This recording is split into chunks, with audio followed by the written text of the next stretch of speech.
Ramulamma re entry డైరెక్ట్గా రాహుల్తోనే deal.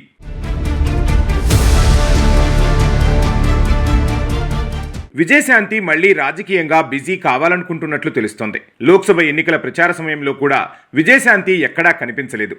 అయితే రాములమ్మ రాజకీయాల్లో యాక్టివ్గా లేకపోవడానికి చాలా కారణాలు ఉన్నాయంటున్నారు ఆమె సన్నిహితులు. అధికారంలోకి వచ్చిన కాంగ్రెస్ పార్టీ విజయశాంతిని అగౌరవపరిచిందంటున్నారు. ఆమెకు తగిన గౌరవం ఇవ్వలేదన్న చర్చ జరుగుతోంది. అధికారంలోకి వచ్చాక తనకు పార్టీలో తగిన ప్రాధాన్యం లభించకపోవడం వల్లే ఆమె సైలెంట్ అయిపోయారని చెబుతున్నారు. సోషల్ మీడియాలో మాత్రం అప్పుడప్పుడు రాష్ట్రంలో జరుగుతున్న పలు అంశాలపై తనదైన స్టైల్లో స్పందిస్తూ వస్తున్నారు రాములమ్మ. సరిగ్గా ఇదే సమయంలో విజయశాంతి ఏఐసీసీ అగ్రనేత రాహుల్ గాంధీ అపాయింట్మెంట్ కోరడం ఇప్పుడు ఆసక్తికరంగా మారింది. 2 రోజుల క్రితం విజయశాంతి రాహుల్ గాంధీని కలిసేందుకు టైం కోరినట్లు తెలుస్తోంది. దీంతో కాంగ్రెస్ పార్టీ అధికారంలోకి వచ్చి ఏడాది అవుతుండగా ఇన్నాళ్లు సైలెంట్గా ఉండి ఇప్పుడు సడన్ గా విజయశాంతి రాహుల్ గాంధీని ఎందుకు కలవాలి అనుకుంటున్నారన్నది తెలంగాణ పొలిటికల్ సర్కిల్స్లో ఆసక్తికరంగా మారింది.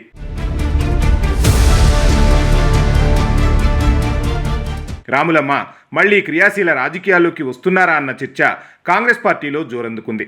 లేదంటే ఏదైనా నామినేటెడ్ పదవిని ఆశిస్తున్నారా అని చర్చించుకుంటున్నారు నేతలు. CM Revanth Reddy, PCC chief Mahesh Kumar గౌడ్ను కాదని నేరుగా ఢిల్లీలో రాహుల్ గాంధీని కలవాలనుకుంటున్న విజయశాంతి ఆంతర్యం ఏమై ఉంటుందన్న ఉత్కంఠ పార్టీ వర్గాల్లో నెలకొందట.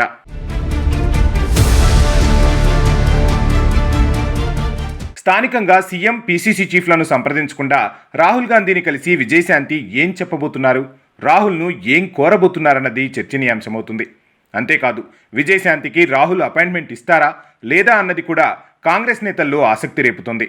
ఏడాది పాటు సైలెంట్గా ఉండి ఇప్పుడు రాహుల్ గాంధీని కలవాలనుకోవడం వెనుక రాములమ్మ వ్యూహం ఏంటన్నది మాత్రం ఎవరికీ అంతు చిక్కడం లేదు.